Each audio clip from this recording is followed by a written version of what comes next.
peux lancer la macro. Vous voyez là, c'est inaccessible. Or, les autres boutons sont accessibles. Donc, on peut écrire un code en lui disant que tant qu'on n'a rien écrit ici, là, tu restes inaccessible. Mais du moment qu'on écrit quelque chose, tu t'actives. On verra tout ça dans la suite de la formation. Donc, ça, c'est ce qui concerne le bouton Enable. Donc, déjà, on va le remettre donc à True. Bouton Front, c'est pour donner donc la taille du test, comme je disais. Je vais prendre tous ces tests-ci. Par exemple, les voilà. Et voilà. Dans le front, c'est différent. Vous voyez, quand on va dérouler ici, vous pouvez mettre en taille New Roman. Vous pouvez mettre en Tahoma comme c'était. Mais moi, j'aime souvent utiliser le Algerian. Algerian, le voici. Ok. Je peux prendre le normal. Voilà ça. Vous pouvez prendre avec en gras. Vous pouvez les mettre en gras. Vous pouvez augmenter ou diminuer la taille. Et en cliquant sur OK, vous voyez tout a changé là. C'est la même chose donc pour le reste. Vous pouvez vous amuser à le faire avec la propriété front. La propriété for color. Là, for color, c'est la couleur de texte. Ça donne une couleur au texte. Vous voyez, c'est noir. Je peux décider de mettre une couleur. Pourquoi pas comme celle-ci. Bon, nous, on va la laisser telle qu'elle était en noir. La propriété Height. La propriété Height donne donc une taille de hauteur en hauteur. Ici, elle est à 24. Vous voyez, je peux la diminuer. Je peux la mettre à 18.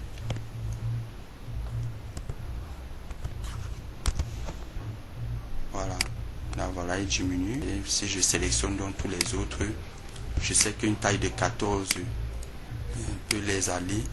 Donc, je mets comme ça. Et je viens sur 8, je mets 14. Vous voyez, quand je vais ressortir là, donc tous seront pris la même taille. Vous voyez, voilà la taille de hauteur 14. Continuons donc. Nous étions sur la propriété 8. Ça c'est parce qu'on est sur le user form. Voilà, sa hauteur c'est 471. La propriété left.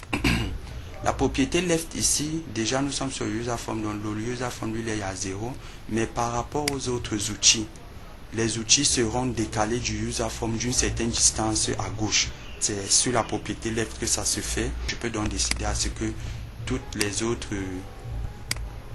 autres outils label ont la propriété left à 4. Vous voyez là, je peux mettre donc 4. Donc ça c'est 8, je vais mettre ici à 4.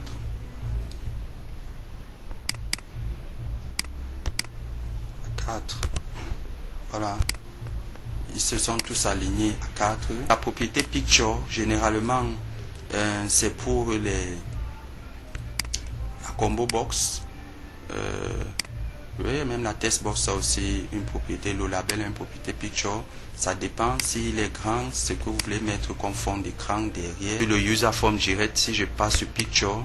En ce qui concerne donc la propriété picture, vous allez d'abord venir tout en bas. Sélectionner tous les types de fichiers. Cependant, il y a certains fichiers qui peuvent ne pas être compatibles. Vous partez dans un emplacement donc de ce que vous voulez. Vous choisissez le fichier que vous voulez. Nous allons choisir donc une image. Nous pouvons choisir l'image que nous voulons. Bon, moi j'ai mis celle-là. Tout en bas, vous avez donc la propriété Picture Alignment. Vous voulez qu'il soit au centre, il est au centre. Vous voulez qu'il soit à gauche, il sera à gauche, à droite, ainsi de suite. Ça c'est Picture Alignment. Picture Size Mode, ça c'est pour dire s'il doit être zoomé, c'est-à-dire prendre tous ces grands écrans comme vous avez vu, ou alors il doit rentrer un peu plus en arrière. Vous voyez là, c'est un peu plus en arrière. Ou bien zoomer encore. Scroll bar, ça c'est pour certains outils, pour dire s'il y aura une barre de défilement. Elle peut être d'une certaine hauteur, à gauche, par rapport à la hauteur, ça définit sa largeur. Donc toutes ces propriétés d'en bas l'accompagnent. La barre de défilement, nous allons la voir quand nous allons commencer avec le code. Voilà pour ce qui est donc des propriétés.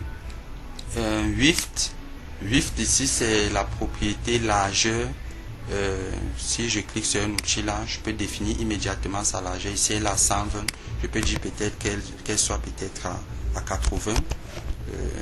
Vous voyez, elle change directement, et dès que je vois que ça me convient, si le test n'est pas si rempli pour les autres, je peux décider aussi mettre donc la taille du width à 80 pour tout. Il y a une propriété comme control chip text. Control chip text, c'est quoi? C'est ce qu'on appelle les infobulles dans une interface d'application. Ça veut dire il renseigne à l'utilisateur ce que un bouton ou bien un outil essaye de faire. Donc ça veut dire par exemple si ici c'est peut-être le nom, qu'est-ce qu'on lui dit? On lui dit ok, quand quelqu'un pointe dans le curseur, quand l'utilisateur va pointer un curseur, il faut lui dire entre le nom. Donc on va écrire là peut-être entrer le nom de l'individu, entrer le nom de l'individu.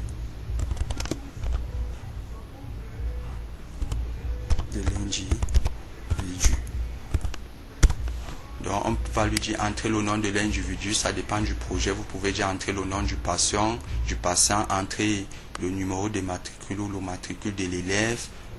Si vous voulez prendre dans votre agenda les matricules, faire des recherches à partir des matricules, vous pouvez dire entrer, si vous êtes un assureur, vous pouvez dire entrer le numéro d'immatriculation du véhicule.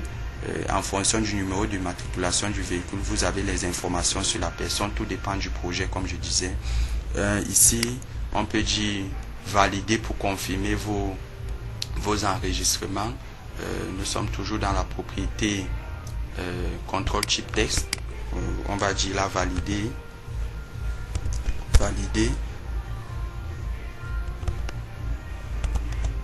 ou bien cliquer valider pour confirmer l'enregistrement.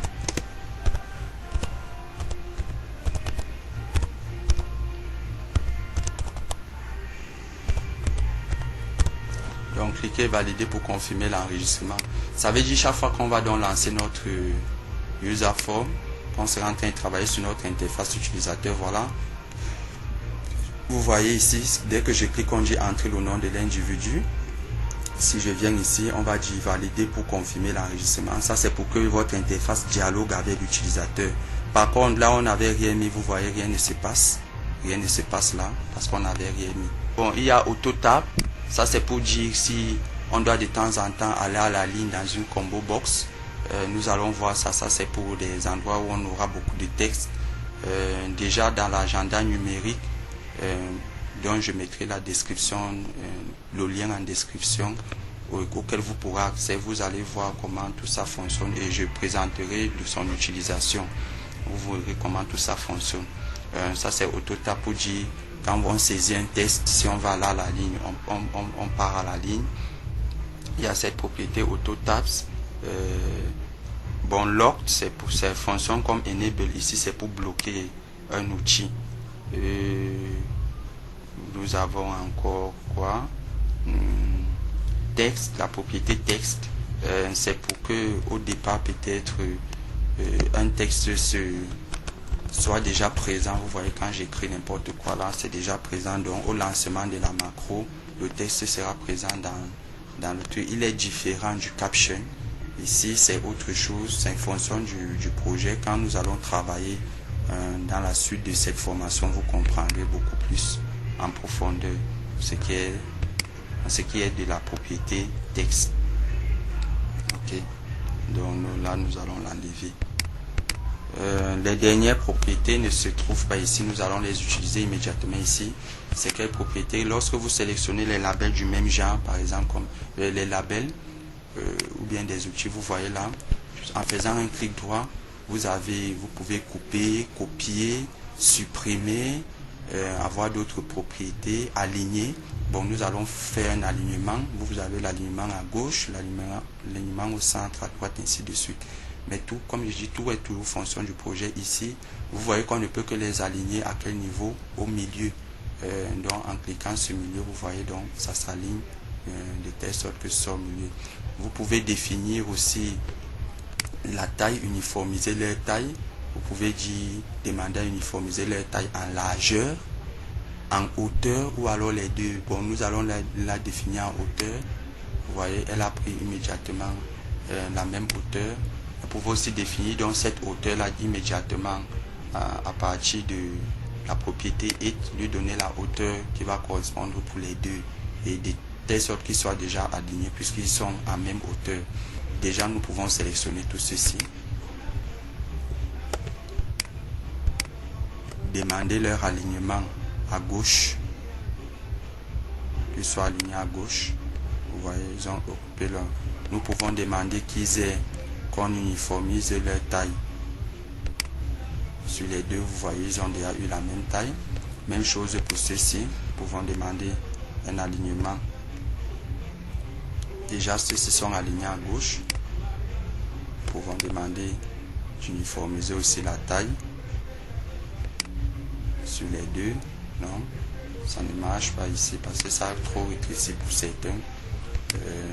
Nous allons plutôt leur demander de se mettre au milieu, chacun d'entre eux aligné au milieu, aligné au milieu.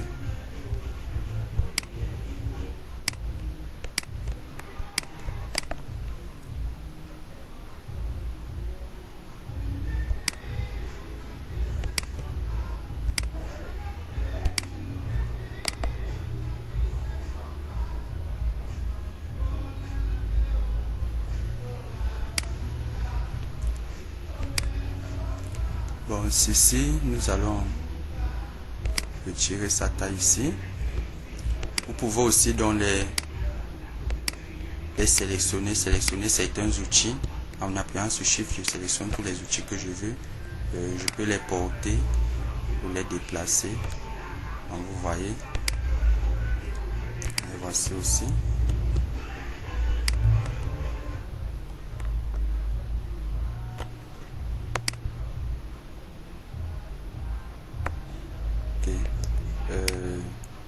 Je peux donc redimensionner le user form. Voilà. Vous pouvez aussi sélectionner tous les outils en faisant CTRL A. Ça sélectionne tous les raccourcis clavier, marche aussi ici. Et monter, je peux monter avec ça une certaine hauteur là. Ok. Vous voyez donc l'image de fond. Regardez ce que ça laisse en bordure là. C'est pas joli. Où est-ce que le changer? Nous allons cliquer sur le user form et picture size mode. Nous allons le mettre à stretch. Voilà, vous voyez là maintenant c'est quand même joli à voir. Nous pouvons redimensionner. Voilà notre interface utilisateur déjà créée. Vous pouvez vous amuser aussi à ajouter des couleurs sur les boutons si c'est pas joli comme ça. Vous pouvez mettre des couleurs sur les boutons, backcolor. Vous pouvez choisir des couleurs. Nous allons mettre ça. Ici, vous pouvez mettre comme vous voulez à votre guise. Vous allez mettre des couleurs. Ici, on va mettre une couleur aussi. Juste pour que, en fonction de ce qu'on veut, si on veut que notre interface soit jolie. Donc, voilà les couleurs. Vous pouvez mettre de couleurs comme vous voulez. Déjà, nous allons donc nous limiter là pour la suite, pour notre formation. La suite dans les prochaines vidéos. Voilà, notre agenda numérique déjà commence à prendre forme. Je vous dis bye bye et à la prochaine vidéo.